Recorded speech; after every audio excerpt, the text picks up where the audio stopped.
Right.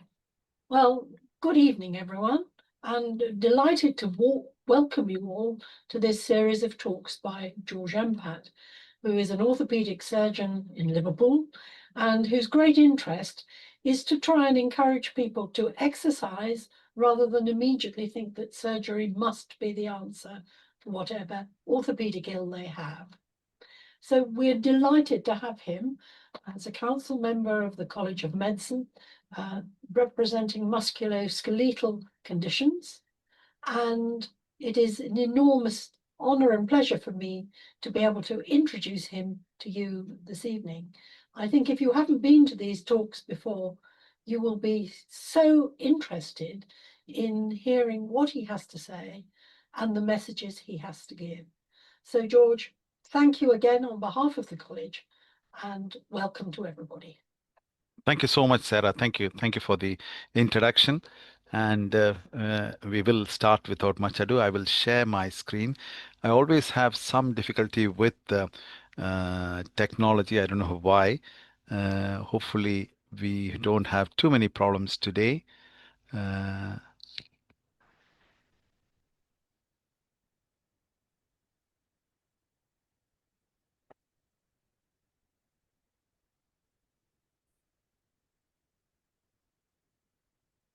can you all see, or is there any black dots anywhere? Or There's a little bit of black down at the bottom left-hand side, right? but Okay, it's gone that to minimum now. it's gone. Okay, fine. So hopefully it should be okay. So I'm George Ampat. I'm a consultant orthopedic surgeon. I work at Aintree University Hospital, and these are my social media sign-ins. So I would be grateful if you can join or subscribe to, especially my YouTube videos. Yeah, and so we are going to look of lower back pain. But first, before we look at lower back pain, I want to talk of the cost of spinal problems. Now, there is something called DALY, disability adjusted living years. Now, I'll just break it down a bit so that everyone can understand what is DALY. So this is, and highest is for low back pain and neck pain, or years lived with disability. DALY, the other way is years lived with disability. So let's look at two different individuals. So there are men, both are men. So say life expectancy around 80. So on the top, you can see the screen, and on the top bar, there is a man who is born, and when he is born, he has a life expectancy of 80. That means he'll live up to 80. But unfortunately, at the age of 30, he has a heart attack. And then at the age of 40, he passes away. This is just a fictional Mr. A. It's completely a fictional Mr. A. So at 40, he passes away. So technically, what has happened, he should have lived up to 80, but he dies at 40, which means there are 40 years that are years lost to life, YLL. And from 30 to 40, he was disabled because at 30, I said he had a heart attack, and 10 years he lived with the disability because of the heart attack, and at the age of 40, he passed away. So 10 years is years lost to disability. Now, during those 10 years, obviously, it is the society's duty to support him. So there is a cost to society of supporting him for 10 years. Now let's look at chronic low back pain. What happens in chronic low back pain? Again, a similar fictional male born, and then when he is born, he has a 80-year life expectancy. So he would have lived up to 80. Now, at the age of 30, he hurts his back in an industrial accident. Then he is disabled, and he continues with the disability till the age of 70, and he passes away at the age of 70. He should have only passed away at the age of 80, but because he had disability and he was sedentary and he passed away 10 years earlier. So years lost to life is 10 years, but years lost to disability is 40 years from the age of 30 to 70. Now, the cost for society comes in this years lost for disability, and that is greatest in low back pain and neck pain, musculoskeletal disorders, rather than in heart attack, high blood pressure, renal failure. Yes, I know the answer to that is because all those conditions, cancer, heart attack, will kill you, and low back pain doesn't kill you. But though it doesn't kill you, it disables you, and there is an increasing cost. And that is why the cost of low back pain or DALY, disability adjusted life years, is the greatest for low back pain and musculoskeletal disorders.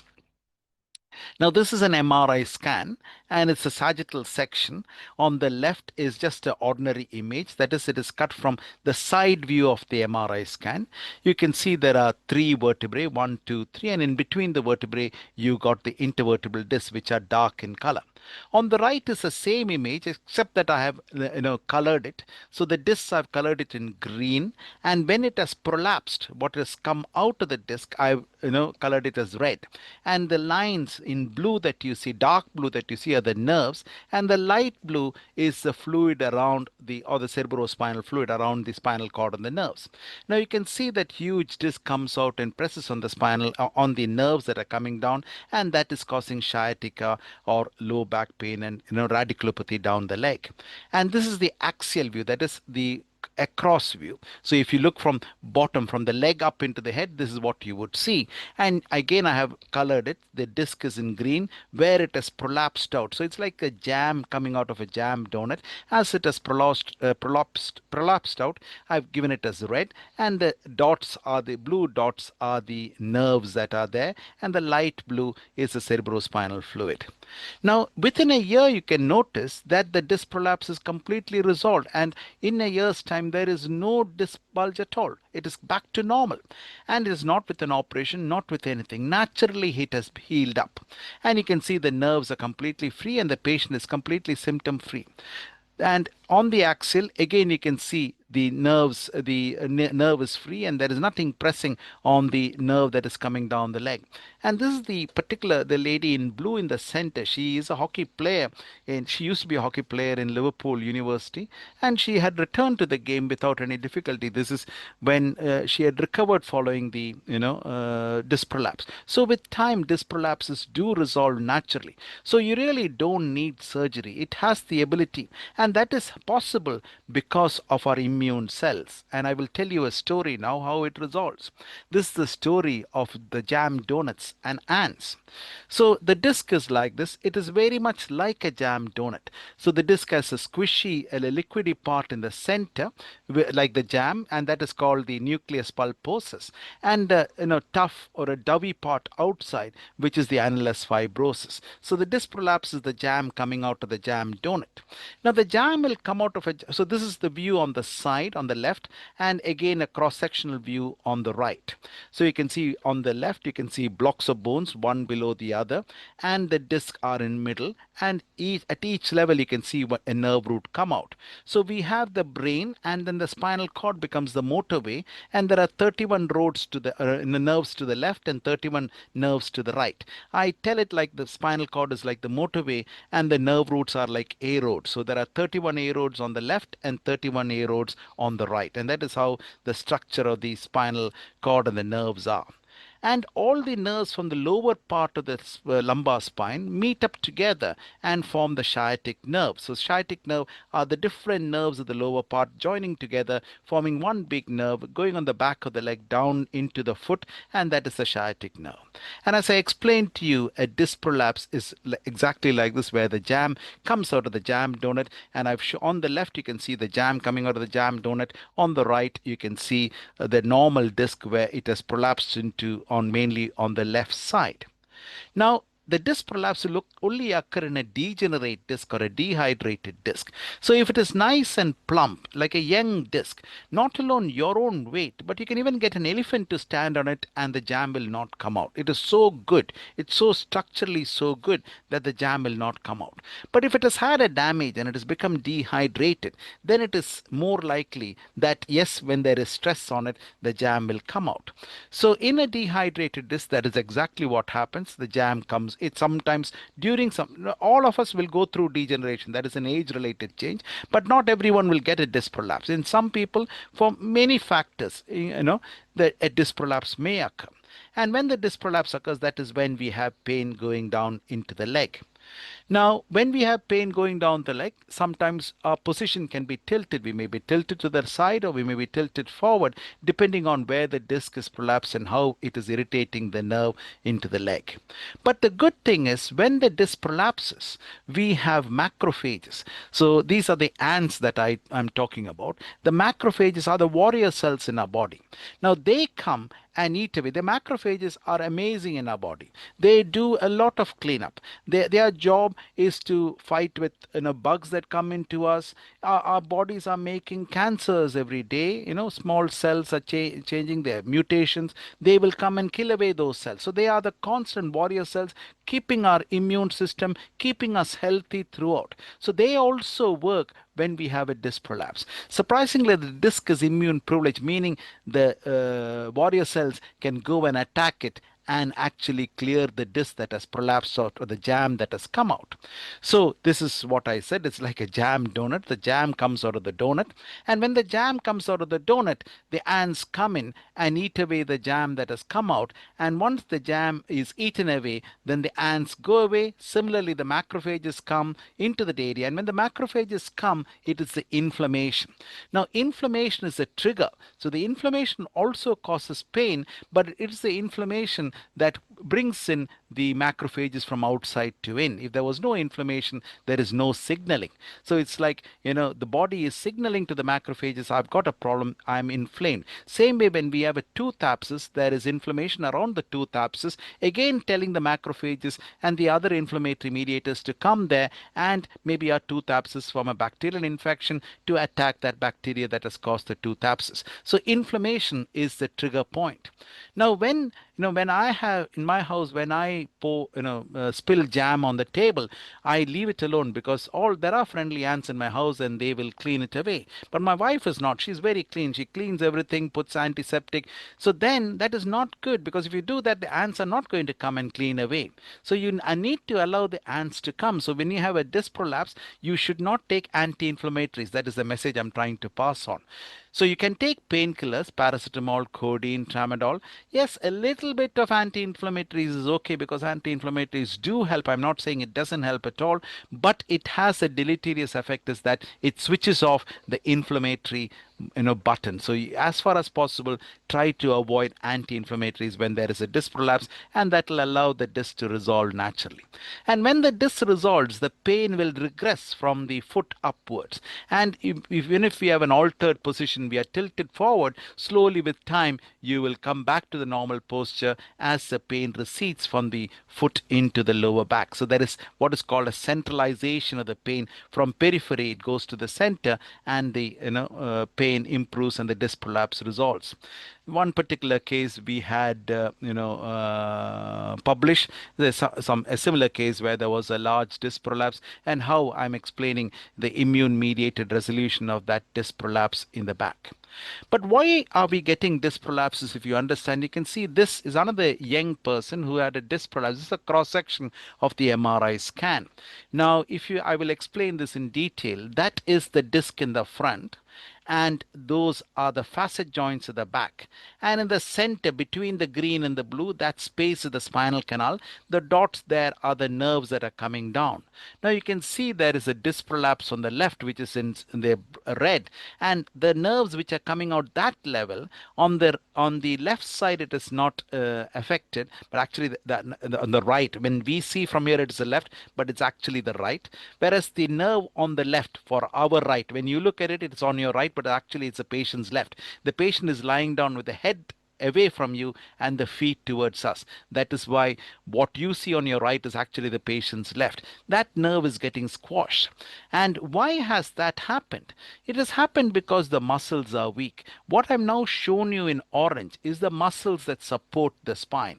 Now the muscles should be black, but you can see there is a lot of white in them. That means there is fat infiltration in the muscle. The muscles have become weak and they are not supporting. So if they are black, then they would support the spine and we wouldn't have the problem. Right in the center where I've drawn the white is the muscle called the multifidus. And obviously the multifidus is weak, and that is why they may be having this problem. And the multifidus is a stabilizer. I'll explain to you that in a few minutes. So when someone has in the examination, if someone comes to us with back pain or leg pain, what we want to find out is it whether radicular or whether it is referred. There is slight difference between radicular and referred. Radicular means only that nerve root. So if it is the L5S1, it affects the S1 nerve root, it will go to the outer aspect of the foot. But referred could be a much wider area. Then we want to find out whether it is only in the back or whether the pain is down the leg. And what is the quality of the pain? Is it very bad? Is it not too bad? It's just an ache. Is it very sharp? It is intolerable. And how chronic is it? Has it been over many years, or has it only recently started? Now, there are some red flags. Night pain or non-mechanical pain. Night pain is when you sleep at night. If it's a normal issue, it should resolve. There should not be any pain at night. If there is pain at night, we need to worry that there is something sinister. Similarly, if there is non-mechanical, when mechanical pain means if you have, you're worked out in the garden or something, then you're likely to have pain because you have done strenuous activity. And when you have pain when following strenuous activity, that is mechanical pain. When you have pain without that, then you need to worry, is there some other problem? And the problem in back pain is whether there could be cancer or something sinister. Is there an infection? Because those are red flags. And we'll visit that in a minute. Then we want to find out what makes it worse, aggravating, and what makes it better. Sometimes there could be a confusion. There could be compression of nerves in the spinal cord, and then you call it, and the patient can walk a certain distance and then they have to stop. That is called neurological claudication. Similar situation may occur in vascular claudication when, due to smoking mainly, what happens, the arteries get clogged, and then they can walk a certain distance and the pain becomes severe, and then they have to stop. So there is a difference between vascular and neurological claudication. In neurological claudication, they have to sit down to get relief. So they walk 100 feet, they have severe pain because the canal is narrow, then they have to sit down or move the position of the spine to obtain relief. But in vascular, where the arteries are clogged, you don't need to sit down or change the position of the spine. All you have to do is to just stand and rest, and the pain gets better. So there are some differences to differentiate between vascular and neurological claudication. Then you want to see associated neurology is how is their gait, is there any problems with their gait walking, is there a foot drop, we'll show you later. Then is there any sensory loss, is there numbness in their legs, or there is dysesthesia. Dysesthesia is sometimes very common. That is not the normal sensation, is much more sensitive than normal. Normally when you touch your toes, you just feel the normal sensation, but if you have a disc prolapse, you can feel even touching the toes becomes so much more painful because there is some allodynia. Your nerves have become more sensitive. Then in the upper limbs, you can see maybe loss of fine motor activity like writing, painting, knitting may be affected. And most serious of all, if there is bladder or bowel disturbance, you're not able to pass water, or there is constipation, then it is, and incontinence is it's a very late stage. You miss the bus if there is incontinence. So usually the bladder problem is it collects and you're not able to pass water. There, generally in orthopedics, what we do in examination is look, feel, and move. Look is inspection, feel is palpation, and move is motion. So those are the parts of the examination. In inspection, you want to see the whole person. So you want to keep them in their underwear, but you need to keep it as help with their modesty, and then you want to look at the person from the front, from the back, and from the side. So from the front, they need to be symmetrical. The vertical line or the sagittal plane should go through the nose, should go through the sternum, through the pubic symphysis, and between the hips, knees, and the ankles. And similarly, on the side view or on the coronal plane, the ear, the top of the shoulder, the iliac crest, the hip, the knees, and the ankle should all be in a straight line. So this is where there is both in the coronal plane and the sagittal plane, they are balanced and they stand well. You can see this lady, she has a problem with her back and she is not standing straight. She is tilted to the side. If you draw a vertical from the leg, you can see at the leg it is equal, but at the top end it is not equal. She is tilted to the side. And that may be because there is a disc bulge, but you cannot say which side is a disc bulge based on the way she is standing, but it is possible there is an irritation to the nerves, and that is why they are standing in a tilted fashion, either a tilt to the left or the right, or sometimes it's a forward stooped posture. But this lady also has a slight tilt. You can see she's not right in the center. If you see her chest, it is not at the center of the hips. It is slightly towards the left. But she has a different problem because you can see how I'm showing how she's slightly tilted. If you drop a perpendicular down from the shoulder, on the left it goes just outside the hip, but on the right, it falls within the hip. So she's slightly tilted to the left. So that is truncal shift. But this lady has another problem. When she bends forward, you can see there is an acute bend in her back. That is a kyphosis. But here, there is more of an acute bend. And she's got, very rarely do women get it, but she's got Sherman's kyphosis. If you see, the normal vertebrae are over here. You can see the vertebrae are nice and rectangular, but these vertebrae are not rectangular. They are slightly trapezoid. With, you see here, the height of the back is greater than the height in the front, so they are all trapezoid. Here it is nice and rectangular, but here it is trapezoid. So that is why. And if you see in a closer view, and if you draw lines, you can see the lines on the top which are red, they meet up, whereas the real parallel rectangular ones, they don't meet up. Now, this lady has still a different problem. You can see she's got a curvature in the spine, and the curvature in the spine is called a scoliosis. Now, scoliosis is not just a side to side curve, it is actually a rotation of the spine where the vertebrae actually rotate, and the rotation causes this a deformity or the scoliosis. Now, unfortunately, it is more in women, occurs during adolescence. It's called adolescent idiopathic scoliosis, but it can also occur in juvenile scoliosis and infantile scoliosis, degenerative adult scoliosis, but this is commonest, and then it becomes very difficult. And yes, it can be corrected surgically, but it's a very risky operation, and it is up to the lady to decide what she wants. And some can be very bad curves, and especially down in the hip, it can give an abnormal sort of more prominent hip. But some people decide to leave it alone. This particular lady, she knew she had a curve, and it's quite obvious on the forward Adams forward bend test. That's the test that she's doing as she's bending forward, but she was happy to leave it alone. She didn't want any risk for surgery.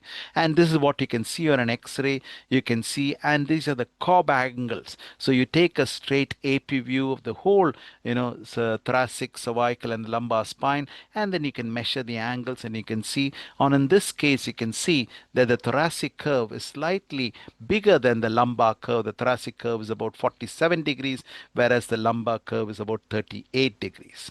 Now, this lady has a mild scoliosis, you can see from the X-ray in the center, but her problem is not. And again, on the forward bend test, the Adams bend test, you can see there is a prominent rib hump on the right, on the left. So when you bend down, you can see the rib hump. But she has another basic problem. She's got Ehlers-Danlos syndrome. Now, you can recognize that from her elbows. If you look at the back of the elbows, you can see that it is not normal skin. Her skin is very stretchable, and because it is very stretchable, it bruises very easily, and her elbows get bruised, because whenever she puts it on the table, she gets bruises on the elbow, and that is why there is a discoloration on the elbow, and the skin is so loose you can pull it apart, and that is because she's got Ehlers-Danlos, which is a collagen disorder. Now, this lady is different. Now, you can see she's got a pattern on her back. You can see, and that pattern is called erythema ab igne, erythema ab igne. And this is happening from, because she's got severe pain, she's putting a hot water bottle. The hot water bottle is so hot that she's burning herself. And that is the only way she can get relief, but actually she's causing further harm. So it's important to recognize this and, try to counsel them to decrease the heat of the, water bottle so that they are not burning themselves.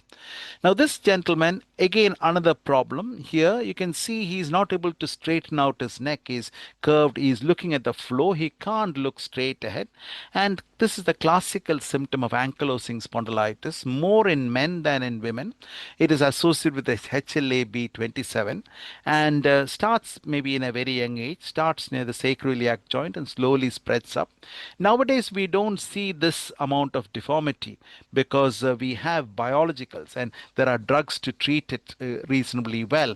But in olden days, we used to see a lot of deformity, and sometimes some of them may require correction. Even now, occasionally there is correction, but the biologicals are able to handle it far better. And this is what happens on an X-ray. You can see that you can't see the disc. It's all like a bamboo spine. Everything is fused together because of the ankylosing spondylitis. This is a very rare condition, not something which you may come on a day-to-day basis, but it may occur. I don't know whether you can notice it very clearly. There is a tuft of hair on the middle of the back between the shoulder blades. There's a tuft of hair. Now, if you have a tuft of hair there, you have to worry that there is a possibility that there is a spinal issue in the underneath that. It is one of the signs. Now, this boy, he had diastematomylia. I know that is too big a word. Basically, he had two spinal cords. Look at the image on the right. You can see there is a bony ridge in between. This was the one spinal canal, but here he's got a bony ridge, and he's got a spinal cord on this side and a spinal cord on this side. So that is how, and that is his problem. Now, this gentleman, see how he walks. Turn around, turn around. And do that again. Just come and turn around and go. So he's got, I'm sure all of you have recognized it, he's got a foot drop. So you can see that he is not able to clear his right foot, and as he is walking, the right foot is dropping down. That's a foot drop, and usually that happens when you have an L4 or an L5 nerve root lesion in the lower back. Then we need to palpate, and when you palpate, you want to, in the center is the spinous process, on the side is the facet joints and the lumbar spine, and you need to palpate. So the center would be the spinous process, and the side is the facet joint, and also the paraspinal muscles. You want to palpate if there is pain. Then you want to look at the range of motion in the spine. That is how you examine how much are they flex and extension, how much is the lateral flexion, and how much is the rotation. But sometimes rotation is a bit difficult to see because the patients will rotate through the hips. So it's important to tell them to keep the pelvis facing you and not to move the pelvis, and only rotate the shoulder across the pelvis. Then obviously we need to check the neurology because there could be a neurological deficit, and we want to see the sensation first, and you use the dermatomes. Easy way to remember is the great toe is L5 and the little toe is S1, and then in the thigh it is the L1, L2, L3, like laying flat of one's hand on the thigh. 1, 2, 3 is L1, L2, L3. This is the ASIA chart, and very good to document, but mainly used in spinal injuries or when there is paralysis, and you can document the amount of paralysis or the sensory loss on day 1, and you can as a value, as a number. So it's easy to see the prognosis. Are they improving? Are they not improving? Are they getting worse? It is easy to identify if you have a value for it. Then you can grade the muscle. In a normal muscle power is 5, and as it becomes less, the number goes down. 4 is slightly less than 5. 3 means they can do it against gravity. 2 when gravity is eliminated, and in 1 there is only a flicker of motion or no joint motion. So L2 in the legs, you can see it is the hip flexion is the L2, the psoas flexion. L3 is the knee extension, so straightening the knee or the quadriceps contraction. Then L4 is ankle dorsiflexion. Ask them to lift the foot up and you resist it and see whether there is normal power in that. And L5 is great toe dorsiflexion. Ask them to pull up the great toe and you're resisting that. And S1 is plantar flexion. Ask them to push down on the foot and you are resisting that. Or even I ask them to curl their great toe down like a ballet dancer and you can resist that. And then you have the deep tendon reflexes. You can grade them from 0 being completely absent, 1 is sluggish, 2 is normal, but sometimes it can be hypertonic and sometimes it can be clonus. So deep tendon reflexes, you tap the tendon, the leg moves a bit, but in clonus it can be quite high. And one of the ways to remember is this mnemonic, S1 and S2 is ankle jerk. So you can remember by 1, 2, buckle my shoe. 3, 4, kick the door or the knee jerk. 5, 6, pick up the stick. So C5 and 6 is the biceps jerk. and C7, just a mnemonic to help us remember. So you're using the function, this nursery rhyme, to remember the nerve roots of each of those reflexes. So this is how you do a knee jerk. You take the tendon hammer and tap on the patellar ligament, and as soon as you tap on the patellar ligament, the leg goes forward. Same way, ankle jerk, you tap on the Achilles tendon, and when you tap on the Achilles tendon, the foot goes down. Now, this is clonus. Like, when you do that, it shouldn't happen like what is happening now. So, as soon as I lift the foot, you can see the foot is vibrating downwards many times. Up to three may be okay, but here you can see it's occurring at numerous occasions. So, obviously, there is an upper motor neuron lesion here. There's also Babinski's, where you, with the back of the tendon hammer or the key or something like that, blunt object, you along the outer aspect of the foot and to the near coming to the toes. And when you do that, the toes curl down, they come down. And this is actually evolutionally we had it. We don't use it now because we were supposed to be apes and then we became humans. And if we are an ape or a monkey, we are jumping between trees. So when you jump from one tree and land on another tree, what should you do? Curl your toes and hold on to the tree. So that same reflex is still there. So once we start, as a child, it is not there. As a baby, we don't have it. But once we start walking, we get the same monkey-like reflex, the Babinski's. So as soon as something touches on the foot, our toes curl up. But obviously now, we are not jumping on trees, and actually with shoes, we are not even, holding on to the ground. But still, that is something to find. If it is lost, then it is an upper motor neuron sign. We can also do perianal sensation, sphincter tone, and in addition, there's something called the bulbocavernosus reflex.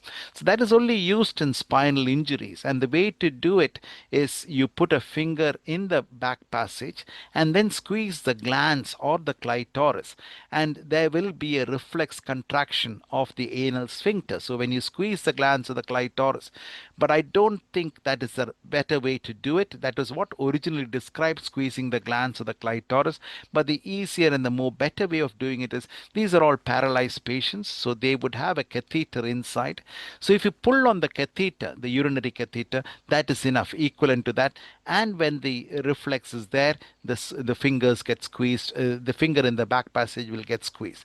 This is done post spinal injury. So immediately after a spinal injury, the whole of the spinal cord is in shock and it doesn't move at all. And you want to find out when spinal shock ends, because that is how you can give a prognosis for the patient or for the relatives how the patient will progress. So to find out when the spinal shock ends is by doing the bulbocavernosus squeeze, pull the Foley's catheter, that will pull on the trigone and that will squeeze, and then the spinal shock is gone. Then only can you say whatever neurological deficit the patient has is a permanent deficit.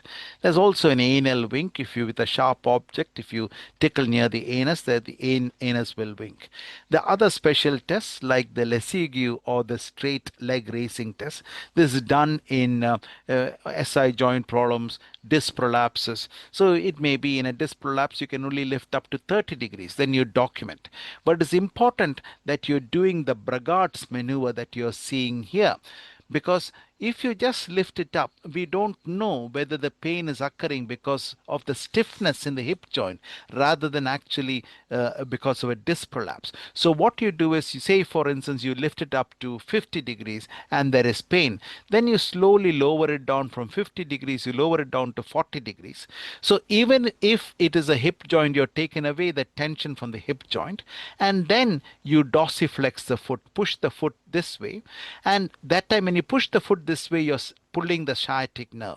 And when you pull the foot this way, you decrease the height from 50 degrees here. You brought the leg down to 40 degrees, and then you're pushing the foot forward. That means you're taking out the hip as a potential, or the SI joint as a potential source of pain, and now you're pulling only on the sciatic nerve, and he or she still has pain. Then you can be sure it's the sciatic nerve that is being causing the problem. Otherwise, you can also do it with this maneuver. Put the leg on your shoulder, and if you push into the popliteal fossa, the patient will still feel the pain going down into the leg. Now, the sciatic nerve is the longer nerve and comes on the back of the thigh and goes down into the foot.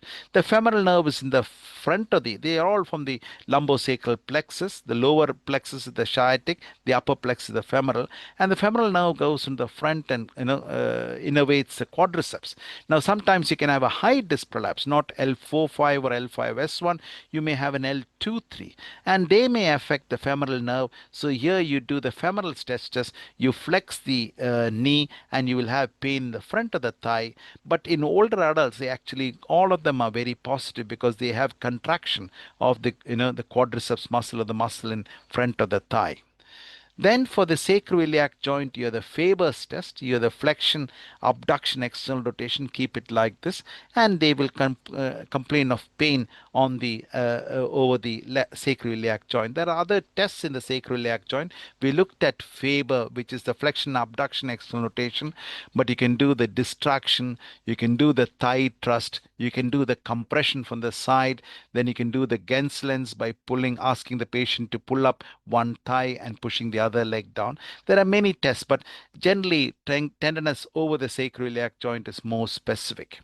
Then sometimes the piriformis muscle can also be the cause of sciatica. The piriformis muscle, I'll show you in the next, comes very close to the pelvis, and it is in very close proximity to the sciatic nerve. And sometimes the sciatic nerve goes through the piriformis or is underneath the piriformis and gets compressed by the piriformis muscle, and especially when the piriformis is hypertrophied, and then you have pain in the back and down the leg.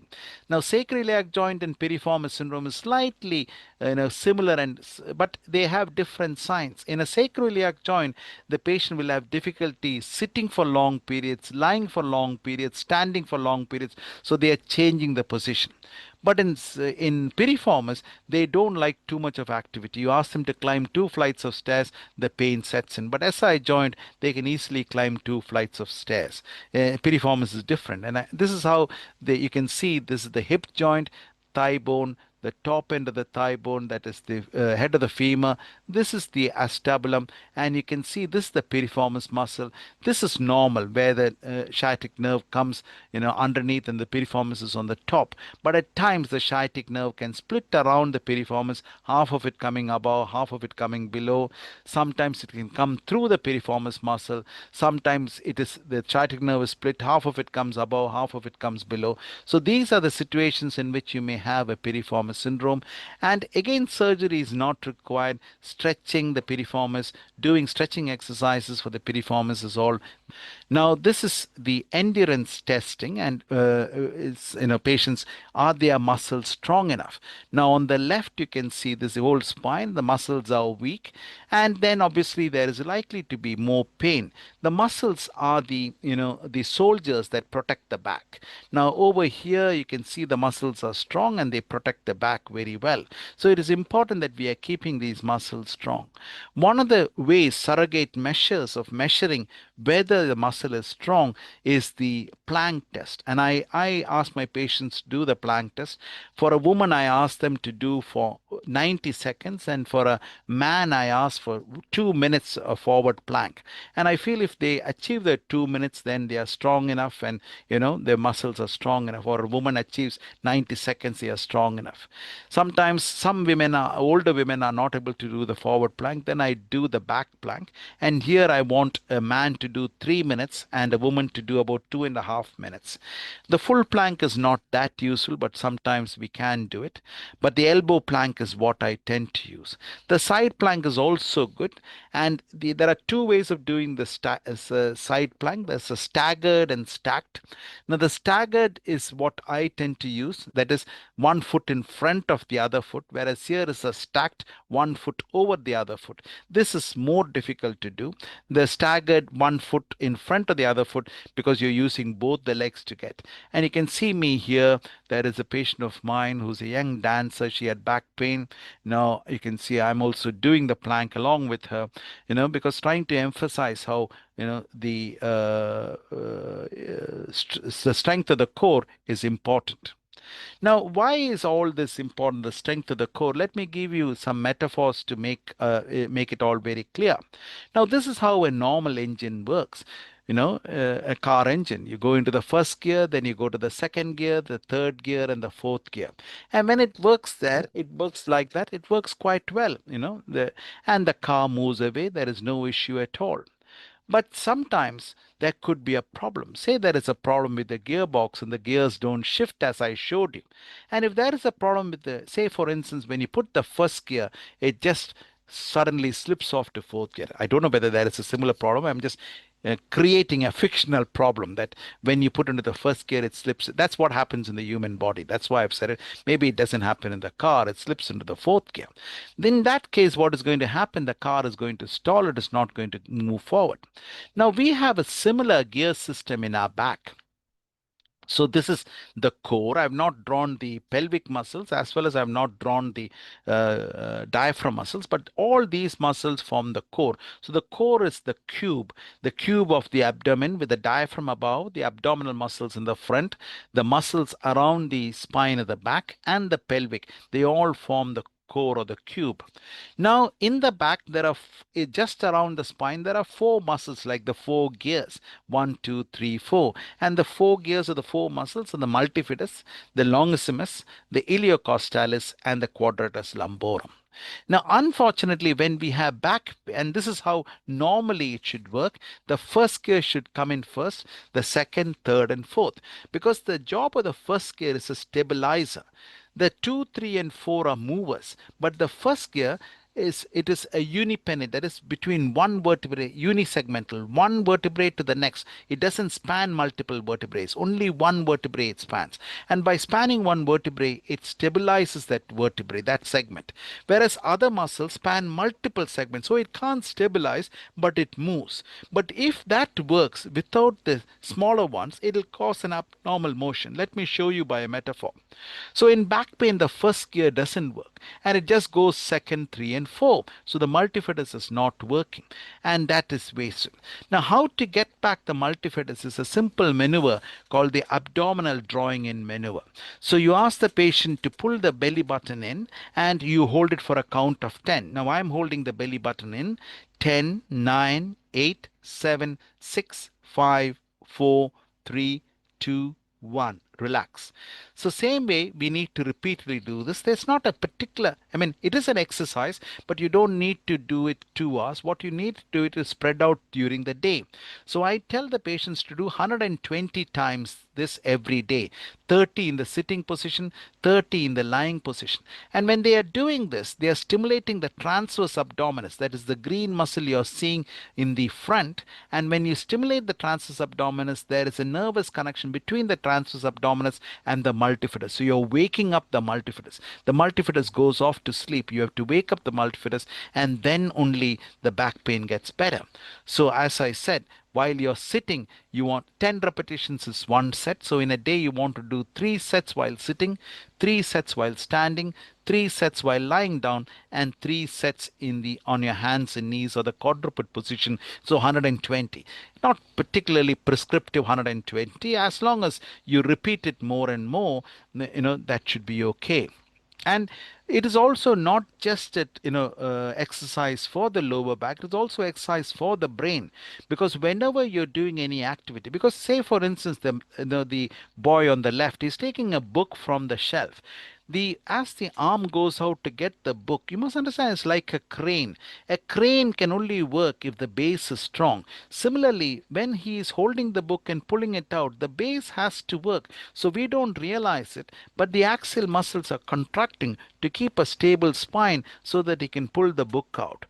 Now, that is why when you have back pain and when you are recovering from it, as you're taking a book out or you're getting into the shelf and taking a jar of jam out, or you're lifting your spectacles off the table, every activity you need to pull your belly button in and do a count of 10. By doing that, you're training both the back as well as your brain, and both of them need that exercise or the training to get back into normal. But then lots of patients complain any movement causes pain, and that is very true. And that's the same principle that happens here. Now look at this train, and it is a normal design where the engine is in the front and all the carriages it moves forward, and there is no difficulty in moving forward. Very smoothly it moves forward, and it is fine. And that is because between the carriages there are these links, the small links, like the multifidus muscle. There are links which connect from one segment to the other alone. It is not a long link, it's a small link. And once you have the small link, the train works very well. But this is an alternate design where there is no small links. There is only one cable from the engine to the last coach. Now, this design will also work, but see how it will work. It is a very jagged journey. As the train moves, it pulls on the cable, hits the last coach hits on the next coach, and then it hits on the next coach. It's a very jerky journey. It's not a smooth journey at all. So what I'm trying to demonstrate, if there are the smaller links or the small muscles work, the journey is smooth or the vertebrae can move very well. But if the small muscles are not working and the large muscles are working, then actually it's putting abnormal stress. So let me show it on the vertebrae itself. I have shown you the small muscles in the center and the large muscles by the side. Now when both the small and the large muscles are working, they move in synchrony. You can see all the vertebrae moving to the left and right in order. But on the other hand, when the small muscles are not working and only the large muscles are working, there are abnormal forces and the vertebrae are not moving in synchrony. One is moving to the right, one is moving to the left. And that is why then patients, when you ask them to exercise without stabilizing their back, they have increased pain. So what I tend to do is a motor control exercises where they are pulling the belly button to the spine many times over, and I continue that for nearly 6 months, 6 weeks. So the synchrony, I say synchrony for 6 weeks, pulling the belly button to the spine, getting that synchrony in order. Then you go to the next stage where there is stability, and then to the next stage where there is strength, and 4 is sustain long life. 4 S's: synchrony, stability, strength, and sustain. And if you want these exercises, they are on my website and also on the YouTube channel. But it is they are there on my website if you look at the exercise section. Now, there's something called red flags and something called yellow flags. Red flags is when there is a bowel or bladder dysfunction, or when pain is not relieved by lying down, they're waking up from sleep, the pain is worse at night, new onset of pain in an elderly, older adult, if there is unexplained weight loss, there is a history of cancer, there's recent injury, or maybe even a mild trauma with osteoporosis, their fever, or their IV drug use. Now, in this patient, you can see there is a large disc prolapse at the very bottom. You can see here, you can see such a big, large disc prolapse, and she had, you can see it's occupying the whole of the canal. She had a chordae equina syndrome at the level above. There is, you can see it's very clear, and such lots amount of disc material were removed from her back. Now she had chordae equina. Chordae equina, one of the signs of chordae equina is you will have numbness in the saddle area. That is the saddle area, and you will have difficulty passing water. So anyone with severe back pain and some leg pain, and they say I'm not able to pass water, that is a danger signal. They need an urgent MRI scan to rule out chordae equina syndrome. And unfortunately, still chordae equina syndromes are missed, and there are legal cases because of that. And if there is chordae equina, the thing to do is to do after micturition or post void scan. So you don't need to do an MRI scan itself. You can go to A&E, and any A&E nurse should be able to do it. They will ask you to pass water, and after you have passed water, they will do an ultrasound scan to see how much urine is remaining. If it is less than 50 to 100 mils, then you don't need to worry, you're past all your. But if you have 200, 300, or 400 mils, that means you're not able to empty your bladder, and there is a possibility you may have chordae equina, or the patient has chordae equina syndrome, and then may require MRI scan. And this is how you measure. Or if you don't have the scan, you can just collect it in a bag with a Foley's catheter. Now, this is the classification of the British Association of Spinal Surgeons about chordae equina. They say there are 3 types: SES, SESI, and SESR.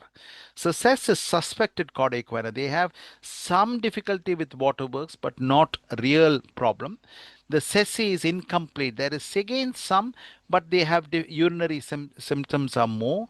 And CESR, there is already retention and they are in incontinence. And the incontinence is overflow incontinence, not the bladder is small and they are leaking. The bladder is collecting too much of urine and overflowing and leaking out. Now here you can see it's another patient with cauda equina. You can see a huge disc prolapse there. And not alone is a huge disc prolapse, you can see that the bladder is, collected up here and it's quite a big bladder that you can see. Ideally, this MRI scan should not have been performed because you can see a large disc. This is a video on, you can find it on BBC. It is on on the internet, and it talks about patient having. I woke up a couple of hours later, struggling to move my legs with numbness and pins and needles, and eventually unable to urinate. Cauda equina means horse's tail in Latin, and it describes the spray of nerves that come off the bottom of the spinal cord. They activate the bladder, bowels, sexual organs and lower limbs. And if a slip disc hits them, as you can see it doing here in this MRI scan, that's incredibly serious. An urgent medical treatment to remove the pressure is critical. The various information sources about the frequency of delays in diagnosis of caudal equina syndrome, but I would estimate that it is something in the order of about 150 million to maybe 200 million pounds a year in terms of compensation payments and covering legal costs. I often end up vomiting from the pain. It hurts that much. They don't see me at home crying every night or struggling, like lying in bed trying to get the energy to get up, put my brave face on and pretend everything's all right. My masculinity went with having trouble with sexual dysfunction. I was incontinent for a while, and I still have to have a strict regime to manage my bowels, my bladder. It's demoralising and dehumanising, and that really knocked my self-confidence. Again, this is another case, not cauda equina at all. So this is a 58-year-old woman who had a severe mid-back pain. And when we did an MRI, it's a sudden onset of mid-back pain. You can see she's got a tumor in her back. You can see those tumor pressing into the spinal cord. And she had treatment, and you can see how big the tumor. And so it could be because surprisingly, cancers elsewhere like to settle into the vertebral column because it is like, good soil for them to grow in. So that is why the vertebrae are a preferred position for secondaries to grow in. There's another patient. He had come to the A&E and he had called out his GP on numerous occasions with severe back pain, coming first to the A&E, coming second to the A&E. And again, every time he comes, he has difficulty. He comes by an ambulance, and A&E, they see him and they say everything is okay, go home. Then finally, he comes and sees a consultant. And then he has got an infection in his spine. You can see the infection there. He's got spondylodiscitis. It is treated with non-operative with antibiotics, but he needs a decompression because suddenly he deteriorates, but then he progresses quite well. But the other side of red flags is yellow flags. Now, this is, I'm not blaming any patient for this because these are all problems. We need to solve the problems. There's sickness behavior, belief that pain and activity are harmful. They may not need surgery, they may not need injections, they may not need tablets, but these are patients who need psychological help. And they see these advertisements, pizza topper gets 190,000. This is one of the patients that came and saw me. Now you can see he's got a stick in his hand, he's got a wheelchair, and these are all his complaints he writes down. There are so many complaints.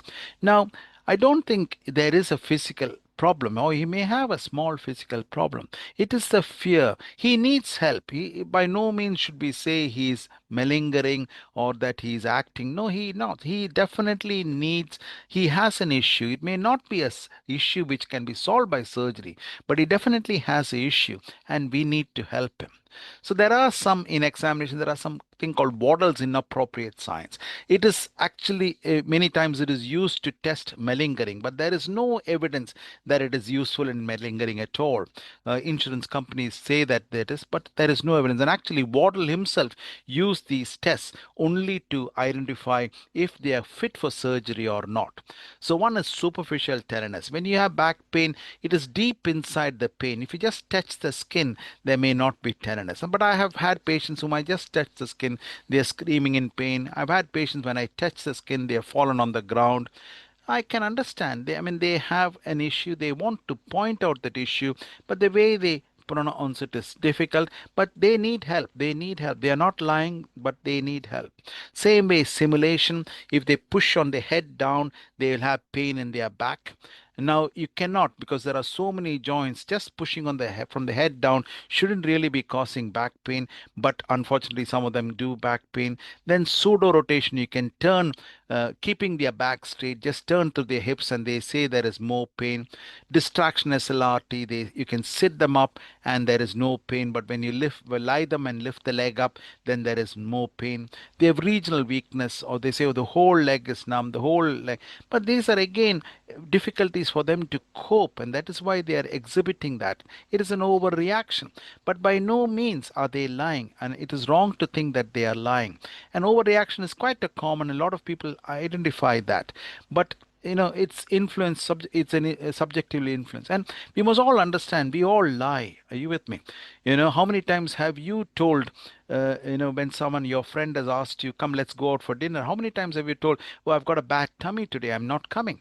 Now obviously you're a liar then, because you didn't have tummy ache and you told your friend that you had tummy ache. Now that is just natural. That's all human reactions. So there's nothing wrong with that. So yes, someone is saying he's got back pain, maybe not having back pain, but then there's something wrong with him and we need to help him. That is all. And this is this is just the lighter side of things. In America, there's something called the Stella Liebeck case. Stella Liebeck was she had sued McDonald's in 1992 because when her grandson bought coffee and gave it to her, she kept it between her thighs and she spilt it on her thighs and she burnt her inner thighs. And she was initially awarded 2.9 million, then subsequently reduced to 640,000 because the McDonald's had not named the coffee cup contents may be hot. And that's why we have all this labeling on nuts may contain nuts and things like that. There are other documented tests like the Hoover test. So you cup your hands underneath and then you ask the patient, can you lift one leg up? Now, if they are really making the effort of lifting the left foot up, there will be a counter pressure on the right foot down. If there is no counter pressure, as on the image on the left, they're saying they can't lift the leg up because there is weakness, and there is no counter pressure, which means they are not even trying. If they are trying, there should be the counter pressure as you're seeing on the left. But again, this doesn't mean that they are lying. No. Again, this is the Burns bench test. You can get a patient to go into this posture, even with a disc prolapse, because you're taking away the tension. The same lady that we saw earlier, she is able to get into that posture. There is no issues at all. But she has, that is even with the disc prolapse. But there may be another person who can't get into that. Look at here, he has absolutely no problem, but he can't even bend. But otherwise, when he's getting dressed, he's bending quite well. But when in the test situation, he's not able to bend. But he's got maybe a psychological problem. We need to help him. But very important that we understand young male back pain. We are missing still a lot of young male back pain. This is a gentleman who had pain for many years and it was missed for many years. And when he stands like this. Now, if you see, when he's standing towards the wall on the right side, his feet are positioned by the wall, but you can see his head is heavy. He cannot put his head occiput to there is an occiput wall distance. That is between the head and the wall, there is a distance. Normally, one should be able to touch the back of the head to the wall. Now, this shows he's got ankylosing spondylitis or one of the spondyloarthropathy, and he needs to be investigated. But equally, unfortunately, I see a lot of this needless interventions. This is a very sad story. So this is a 51-year-old lady who was actually a nurse. She had some back pain and MRI scans were done, but mainly her pain was in her sacroiliac joint and the pubic symphysis.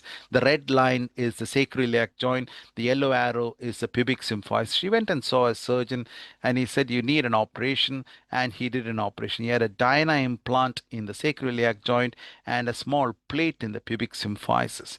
Now you would think she got better. She didn't.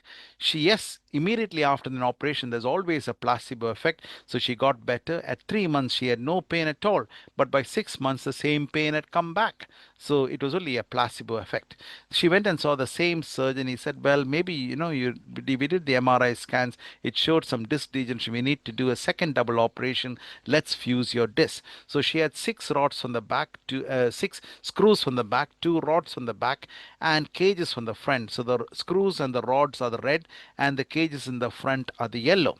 And again, like the same previous parabola that I showed, placebo effect. At 3 months she's better, but at 6 months she's got the pain back. She's in the same amount of pain that she was, or even slightly worse.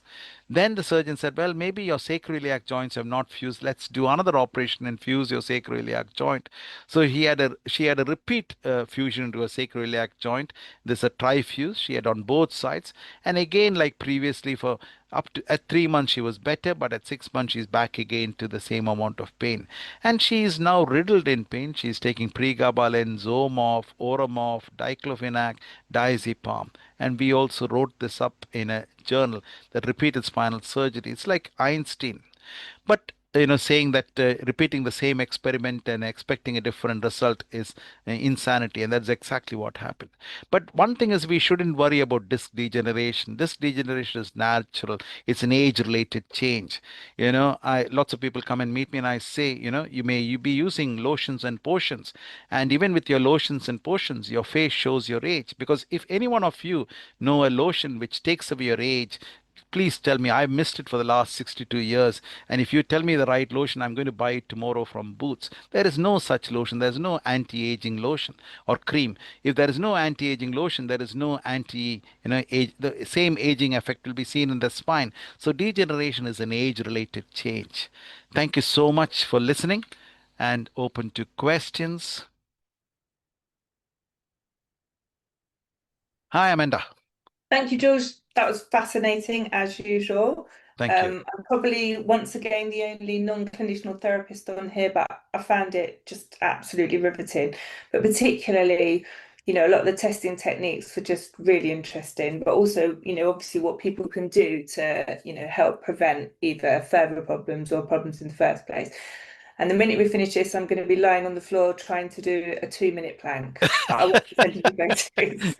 I'll hand over to Sarah because she's better qualified on this than me. But honestly, George, as a non-medic, non-clinician, I always find your talks absolutely fascinating. So thank you on behalf of the college. Thank you. Thank you so much, Amanda. Thank you for your inspiration and kindness. Yeah. Yes, Sarah. Yeah. Well, absolutely fascinating, George, as all the other talks have been. And I've just heard all those words that I had thought I had forgotten in all the years. And it's just reminded me of the complexity of actually making the right diagnosis and actually giving us pointers that we can remember and think about again. So the clarity with which you have delivered that has been amazing. And you've taken us so carefully through diagnosis and tests yet again. And I'm sure that all those people who've been online tonight have had a revision course for all that they learnt, but also jogged their memories, but helped them with their patients as they see patients in the future. Thank you. My question is, in the past, you have sent, for all those people who've joined, you've sent a copy of your talk. I will send the YouTube video of it. Yeah. Thank you so much. No Now, problem. people may know or may not know that you have written a book on the hip and a book on the knee management. Are you planning to write one on the back? Yes. There's one already on the back, but I'm writing a newer one on the back shortly. Yeah. Super. So now that's quite enough from Amanda and I. Does anyone else have any questions? Yeah. Someone else have put up the hands up, so I'll allow them to talk. Ken, yeah. Hi, George. Yeah, thank you for the very interesting talk. I'm an urgent care GP. Just like to ask a couple of questions, quick questions. Sure. The first one, of course, is about cauda equina. That's the thing that we fear the most, missing really. So in the video, you showed her having like pins and needles, or she said she had some strange sensations and weakness in both legs. And then when you look at some other websites, actually, it talks about even just unilateral, actually, it doesn't have to be bilateral weakness, and pins and needles, can sometimes be cauda equina. Is that true without any bowels or bladder symptoms? Very, very difficult. You got a very valid point, and the difficulty comes is there are in some patients it is very clear the cauda equina syndrome is very clear. In some it is not so clear. So it is both a diagnostic as a clinical what you see on examination or what the clinical review and the radiology both should match. But even with that, you can still make mistakes. As I said, sometimes it is only on half a side. Do you say that half the side has not been involved in, very difficult. And the problem is you can have a disc bulge and it may not occupy the whole canal, but they may have symptoms like cauda equina, in which case, you err on the side of taking it out? And if you don't take out, and sometimes it is litigious, and because it is litigious, you want to practice, defensive medicine. So, might as well say it is cauda equina, send it to the hospital, get an MRI scan done. The number of, MRI scans that are done for suspected cauda equina are quite high. Now, I don't know, all of them don't require MRI scans, but where do you stop, and that is where the problem comes. Yeah. Sure. No, very valid question. And Sure. I wish I had an answer. Yeah, sure. The reason for asking is that a lot of these patients these days, are just triage over the phone, and a lot of clinicians are just prescribing, over the phone, even without seeing patients, actually. That's my concern, actually, because you were talking about radiology, to help with complementing the diagnosis. Yeah. So thank you for that. And the second question is about neuropathic agents. Do you use much at all, for sciatica kind of pain? Things like pregabalin, gabapentin, because of the high side effect profile, actually. So I'm not really keen on prescribing those. Because I remember you talking about NSAIDs, the non-steroidals, that, never to prescribe those so that the ants can wipe things up. But today you mentioned that you can prescribe a little. So you've changed it a little bit regarding Yes. the non-steroidals. Yeah, Yeah. because I do agree, because some patients get better with NSAIDs, and where do you balance it? You cannot be completely on one side of the fence. You may need to balance between two sides. Same way, I do agree neuropathic agents like gabapentin, pregabalin, but patients with radiculopathy, I still like to prescribe neuropathic, and somehow I prefer the neuropathic agents to anti-inflammatories. But the debate is still open. I honestly don't know an answer. I don't know an answer. Do you have a preference at all, pregabalin or gabapentin or? Gabapentin is good enough for me. I mean, I don't, pregabalin is too costly, I think, but now the cost may have come down, I think, but gabapentin is reasonably cheap and gives good benefit. And it has got a wide, you can give from 100 milligrams to, up to 900 milligrams in one single dose. So it is a wide, range. And I don't think pregabalin is anything more superior than gabapentin. Yeah. One last question, if I may, actually. Yeah, you can ask. Yeah. How do you differentiate the sciatica kind of pain from a piriformis syndrome versus one that's due to disc prolapse? Both produce sciatica kind of pain. Yes, and in some cases very difficult. Now, MRI scans can tell us whether there is, I mean, if you do invest, MRI, and in some of the disc prolapses, you may see nerve dysfunction, you may see numbness, you may see weakness, but equally in a piriformis syndrome, you may see, you're asking very valid questions, and sometimes you just go by the hunch, well, I think it is this. And, yes, there are slightly more pointers. Like, as I said, if there is a nerve dysfunction, if there is L5 weakness, L5 numbness, then you think it is a disc prolapse. And then the length of the period, in a piriformis, usually the history, it's usually after a run, they have gone for a run and the symptoms come only after a run. Whereas sciatica, it is they have done something or, suddenly triggered, and then there is a week of severe pain. Whereas piriformis is not a constant pain like there may be some background pain, but usually after strenuous activity the pain becomes worse, like climbing a couple of flights of stairs or something. Yes, very, very valid, very good questions. And I wish I knew an answer. You're a very clever man. And No, you are the cleverer man, actually, George. I Yeah. doubt it. Gosh, all the different tests, I can tell you that I won't remember one of them either. Maybe just one, the straight leg raise test. Yeah. Thank you, George, for everything. No problem. Thank you, Ken. Thank you for joining. Yeah. Alex, yeah. Yes, hello, George. What a joy to hear you talk, and with such deep understanding, truly, and experience, of course, and care for people, which stands out so highly. I just wanted two brief questions. First of all, is there any hope for that cauda equina patient who's so suffering? Is there any surgery, or is the damage now too great? Very, very, very valid question. And I do not know, I don't think there is any surgical cure for that patient. But, when we talk of pain, I agree she has pain, but there are three types of pain. I don't know whether we have visited that. There is nociceptive pain, neuropathic pain, and nociplastic pain. Now, quite a lot of patients have nociplastic pain. And when you have nociplastic pain, all drugs are not going to help.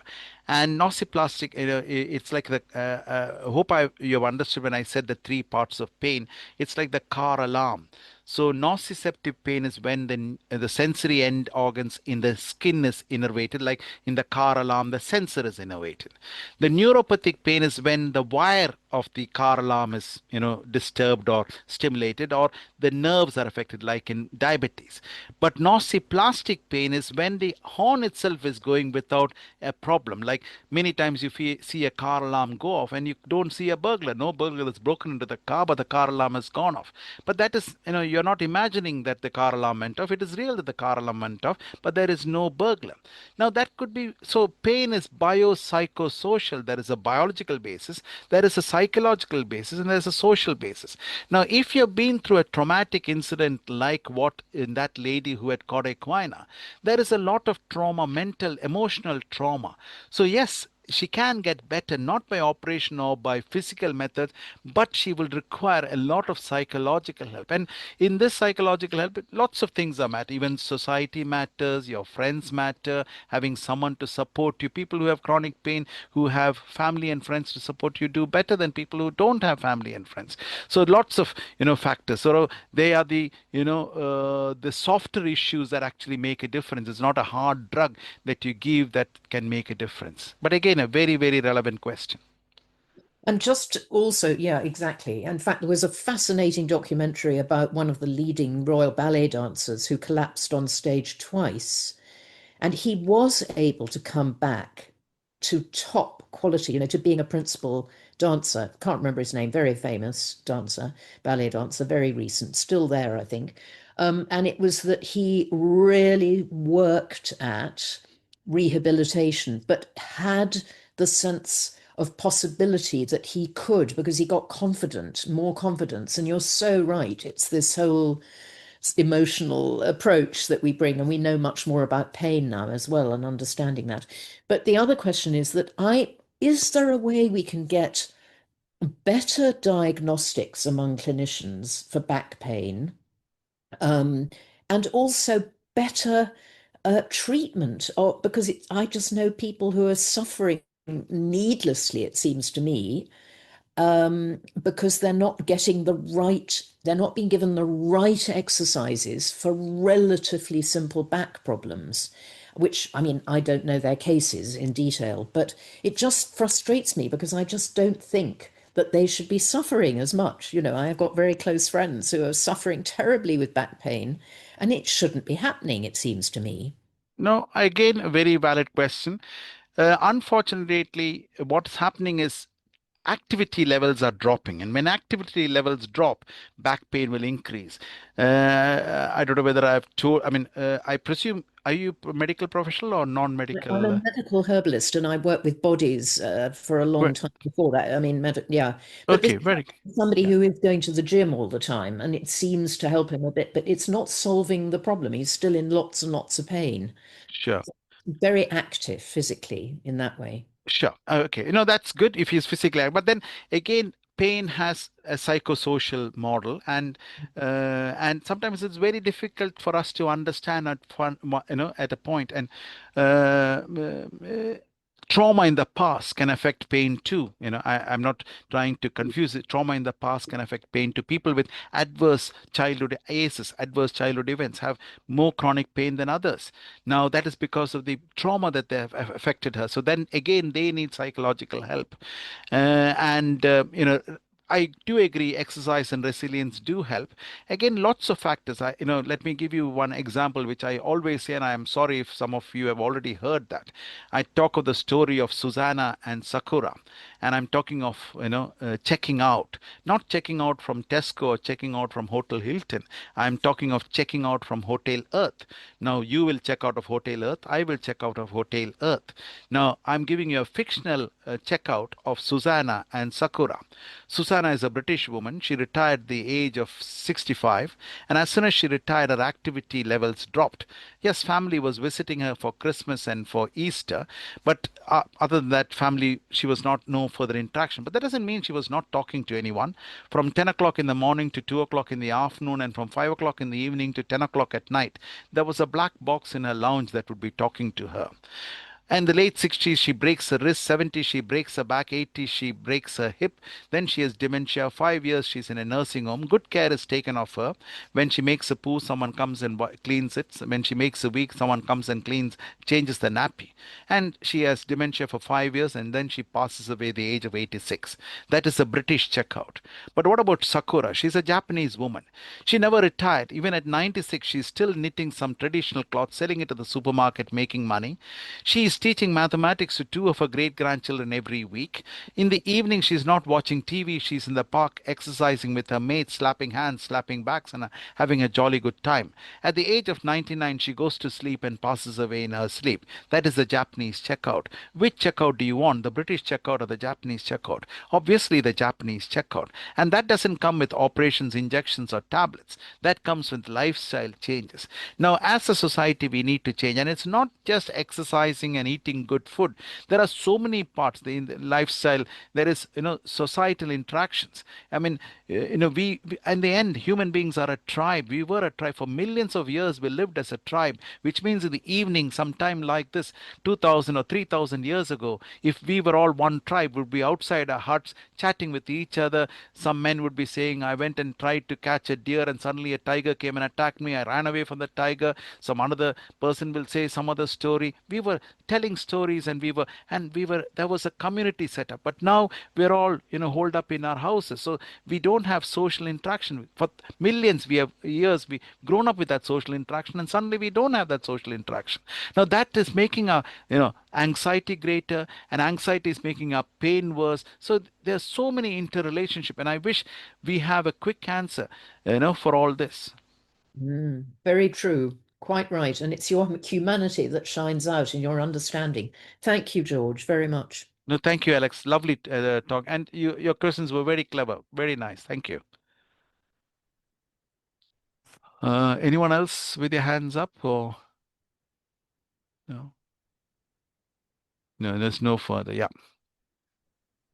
Well, in which case, George, it just comes to me to thank you yet again on behalf of all of us for such an interesting and enlightening talk, and also to thank everybody who's asked questions for their perceptive questions and your very clear answers.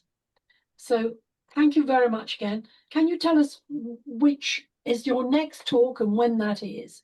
It's the hip talk, but I do not know the date. I will tell you the date in a minute. Mm-hmm.